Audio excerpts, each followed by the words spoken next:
Est-ce que l'immigration est égale forcément délinquance? Au vu de, comment dirais-je, il y a tout un pan, vous n'êtes pas sans savoir qu'il y a tout un pan de YouTube qui essaie de rechercher les explications de, voilà, du comportement violent des musulmans à travers la lecture littéraliste du Coran. Bon, j'avoue que cette sphère-là, je ne la respecte pas énormément et que, ironiquement, cette sphère qui se veut athée, esprit critique, ont la même lecture du Coran que des fanatiques religieux terroristes, ce qui, en plus, ils se disent déclarés comme leur ennemi mortel, des athées qui sont validés par des militants anarchistes qui veulent rétablir le roi, Dieu et la France. On n'est pas une contradiction près, on n'est pas une hypocrisie près, cher ami. Je pense que vous connaissez ce lore de YouTube. Je pense que vu la vignette, je pense que quelqu'un va m'en vouloir. Voilà. Mais effectivement, que dit la science? Est-ce que l'immigration est égale délinquance? On va voir ça tout de suite. Et bon, j'ai un peu cherché avec ChatGPT, j'ai un peu mis mes croyances de gauchiste à l'épreuve. J'ai essayé de me contredire et à un moment donné, effectivement, j'ai un peu échoué. Et notamment, il y a une lettre du CEPI. Attendez que je retrouve la source. Parce qu'elle est un peu paumée, la source. C'est voilà, du CERPI avec 2 E. Immigration et délinquance, réalité et perception. C'est un document qui, somme toute, fait 4 pages avec des graphiques, tout ça. Mais je pense que je vais encore laisser ChatGPT en faire une analyse objective, dénuée de biais humains, dénuée de toute chose. Vas-y, ChatGPT, YouTube est à toi. Bonjour à toutes et à tous, et bienvenue dans ce nouvel épisode où mettre en PLS tous les FDP de YouTube sur le sujet du lien imaginaire entre immigration et délinquance. Souvent, dans les discussions ou les médias, on entend dire que l'immigration entraîne une hausse de la délinquance. Mais est-ce vraiment le cas? Aujourd'hui, je vous propose d'examiner ce sujet à travers une étude récente publiée par le CEPI, le Centre d'études prospectives et d'information internationale, un organisme de recherche très respecté en France. Cette étude est signée par Arnaud Philippe et Jérôme Valette, 2 économistes spécialisés. 1. Le lien entre immigration et délinquance, mythe ou réalité? Alors, pour rentrer dans le vif du sujet, la première question que pose cette étude est simple: l'immigration augmente-t-elle la délinquance? La réponse, basée sur de nombreuses études menées dans plusieurs pays, est claire: non. La présence d'immigrés n'a pas d'effet direct sur les taux de criminalité. En revanche, il est vrai que certains groupes spécifiques, comme les étrangers en situation irrégulière, sont parfois plus impliqués dans des délits comme les vols, mais cela est souvent lié à l'exclusion du marché du travail. Par exemple, au Royaume-Uni, des réfugiés somaliens ou afghans qui n'avaient pas le droit de travailler ont montré une hausse des infractions liées aux biens. En revanche, quand les immigrés peuvent travailler, cette différence disparaît. 2. Pourquoi cette perception d'un lien persiste? Si les chiffres montrent qu'il n'y a pas de lien direct entre immigration et délinquance, pourquoi cette idée persiste-t-elle? La réponse réside en partie dans la manière dont les médias traitent le sujet. L'étude montre que les médias ont tendance à surreprésenter les faits divers impliquant des immigrés. En Allemagne, une expérience a révélé que lorsqu'un journal local a commencé à systématiquement mentionner l'origine des suspects, qu'ils soient étrangers ou non, la perception d'un lien entre immigration et délinquance a diminué, tout comme les votes pour des partis anti-immigration. 3. Un biais dans les statistiques? Autre point important soulevé par l'étude, la surreprésentation des immigrés dans les statistiques de la délinquance. En France, par exemple, bien que les immigrés représentent environ 7% de la population, ils sont surreprésentés dans les affaires judiciaires et en prison. Pourquoi? D'abord, parce que certains délits, comme le séjour irrégulier, ne peuvent être commis que par des étrangers. Ensuite, les immigrés sont souvent plus jeunes et plus pauvres que les natifs, 2 caractéristiques associées à des taux plus élevés de délinquance, qu'ils soient immigrés ou non. 4. Le rôle du marché du travail. Mais l'étude insiste aussi sur un aspect souvent négligé dans le débat public, l'accès au marché du travail. Elle montre que lorsque les immigrés, même en situation irrégulière, ont la possibilité de travailler légalement, cela réduit de façon significative leur implication dans des crimes économiques comme les vols. Ce fut le cas en Italie, où une régularisation des immigrés en 2017 a montré une forte baisse de la délinquance parmi ceux qui ont pu obtenir un permis de travail. Conclusion et réflexion finale. En résumé, l'étude du CEPI nous invite à reconsidérer l'idée que l'immigration est une cause directe de délinquance. Bien sûr, des défis existent en matière d'intégration, mais les solutions se trouvent davantage dans l'accès au travail et la lutte contre les inégalités économiques. En plus de cela, l'influence des médias sur la perception de la délinquance des immigrés ne doit pas être sous-estimée. En traitant différemment l'information selon l'origine des suspects, on risque de fausser la réalité. Évaluation méthodologique et qualité de l'étude. Alors, avant de clore cet épisode, j'aimerais prendre un moment pour vous parler de la méthodologie et de la fiabilité de cette étude. On est ici face à une analyse très solide, qui repose sur des données et des études internationales robustes.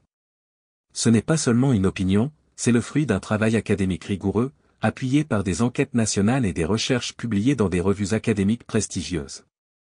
Parmi elles, on trouve par exemple The American Economic Review et The Quarterly Journal of Economics, deux des références mondiales en économie. Donc, quand on vous dit que les résultats sont fiables, c'est vraiment parce que ces publications respectent des standards de qualité scientifique très élevés. Ensuite, qui sont les auteurs de cette étude? Ce n'est pas un détail. On a ici Arnaud Philippe, économiste et enseignant-chercheur à l'Université de Bristol, une institution de renommée internationale, et Jérôme Valette, économiste au CEPI. Le CEPI, pour ceux qui ne connaissent pas, c'est un centre de recherche français spécialisé dans l'économie internationale, très respecté aussi bien dans les milieux universitaires que politiques. Donc, autant dire que cette étude repose sur des fondations très sérieuses, aussi bien au niveau de la méthodologie que de la réputation des auteurs et de l'organisme.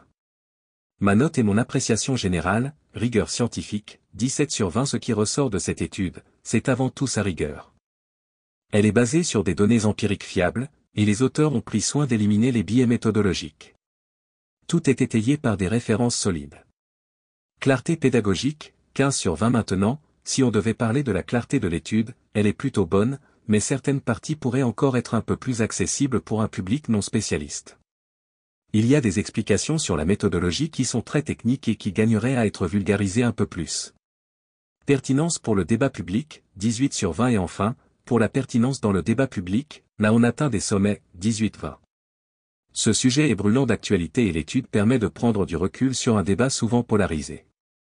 Elle offre une vision nuancée, loin des caricatures qu'on peut parfois entendre.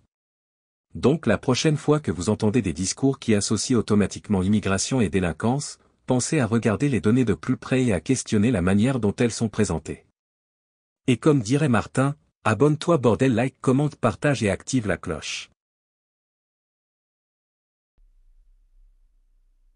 Et donc, merci ChatGPT pour cette synthèse et analyse, ce qui est fortement qualitatif. Et donc, mais malgré tout, je me suis dit, malgré tout, une fois que plus j'ai mis d'autres études dans la description, je crois que je vais en mettre 3, c'est ça, qui sont directement consultables en PDF.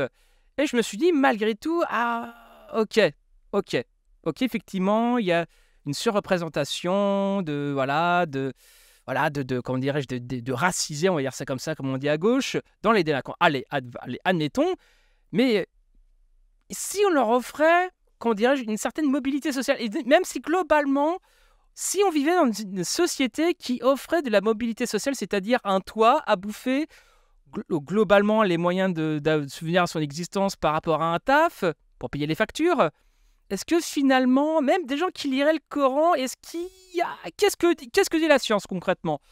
Et donc là, j'ai recherché, et j'ai trouvé un rapport de l'OCDE. Voilà, un rapport de l'OCDE qui fait combien de pages? Qui fait combien de pages le rapport de l'OCDE? Il fait... Oula, il est assez massif, il fait... Dios mio, 387 pages, motherfucker.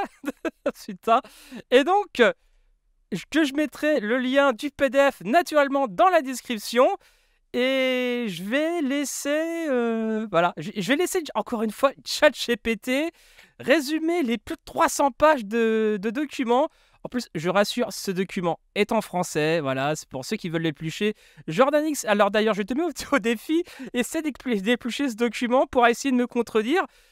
Et je sais que la dernière fois que tu as vu le mot islam dans une étude où il n'y avait pas le mot islam, bon, ce qui traduit peut-être un biais assez orienté, on va dire, avec le fameux mot en R que je vais pas prononcer ici. Donc, s'il y a d'autres, s'il y a d'autres personnes qui sont vraiment dans ce truc-là, qui veulent me contredire par rapport aux sources que je fournis, eh ben, libre à elles de me contredire avec les sources. Et bon, après, se mettre le nez dans des études de ce genre-là, bon, c'est plutôt un truc de gauchiste, on va dire, mais enfin bref.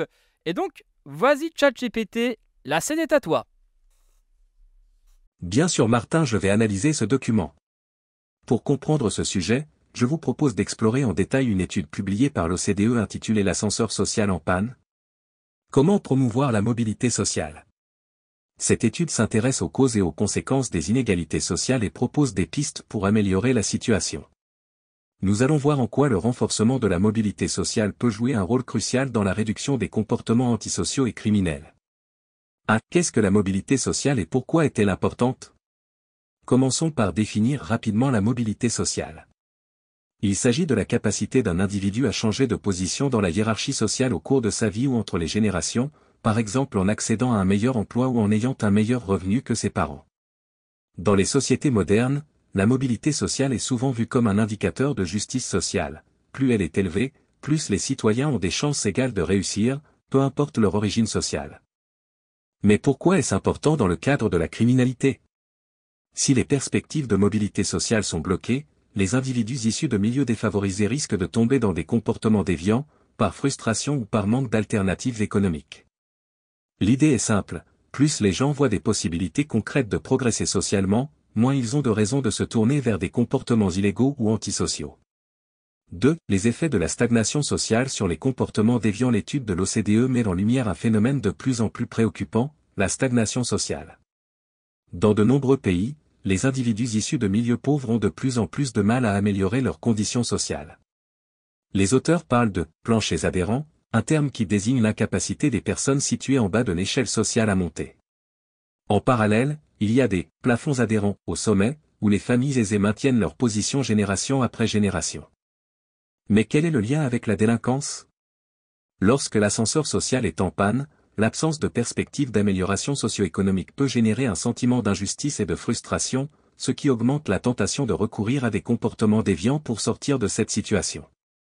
Les jeunes, en particulier, sont touchés.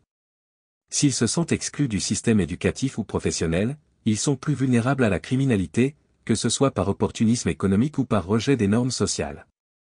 3. L'éducation, un levier fondamental pour réduire les comportements déviants. L'un des facteurs les plus importants pour promouvoir la mobilité sociale et réduire la criminalité est l'accès à une éducation de qualité. L'étude de l'OCDE montre clairement que les enfants issus de familles peu instruites ont bien moins de chances de poursuivre des études supérieures que ceux dont les parents sont diplômés.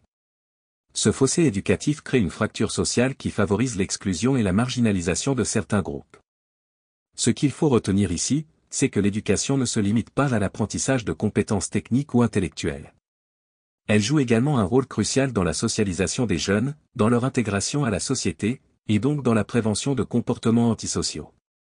Offrir des opportunités égales en matière d'éducation contribue à donner des perspectives à tous, et réduit ainsi l'attraction des activités criminelles, surtout dans les zones défavorisées.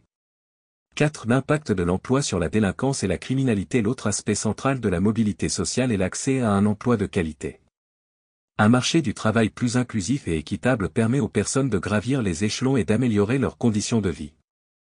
L'étude de l'OCDE montre que dans de nombreuses sociétés, les individus issus de milieux défavorisés sont souvent coincés dans des emplois précaires ou à faible revenu, ce qui limite leur capacité à progresser socialement. Ce lien entre emploi précaire et criminalité est bien documenté dans les recherches en sciences sociales. Lorsque les individus se sentent économiquement exclus, ils sont plus susceptibles de se tourner vers des activités illégales pour subvenir à leurs besoins. En améliorant les perspectives d'emploi, non seulement on renforce la mobilité sociale, mais on réduit également les risques de comportements criminels. 5. Le rôle des politiques publiques dans la réduction de la criminalité. L'étude de l'OCDE propose plusieurs recommandations pour améliorer la mobilité sociale, et toutes ont un lien direct avec la réduction des comportements déviants. Parmi elles, on peut citer, renforcer l'accès à l'éducation, surtout dans les premières années de la vie, afin de lutter contre l'inégalité des chances. Investir dans la santé, notamment pour s'assurer que les enfants issus de milieux défavorisés ne subissent pas les conséquences d'une mauvaise santé familiale, un facteur qui limite fortement la mobilité sociale. Mettre en place des politiques actives sur le marché du travail, pour aider les jeunes et les adultes à trouver des emplois stables et bien rémunérés. Ces mesures permettent de briser le cercle vicieux de la pauvreté et de l'exclusion sociale, et par conséquent, elles contribuent à réduire les comportements déviants.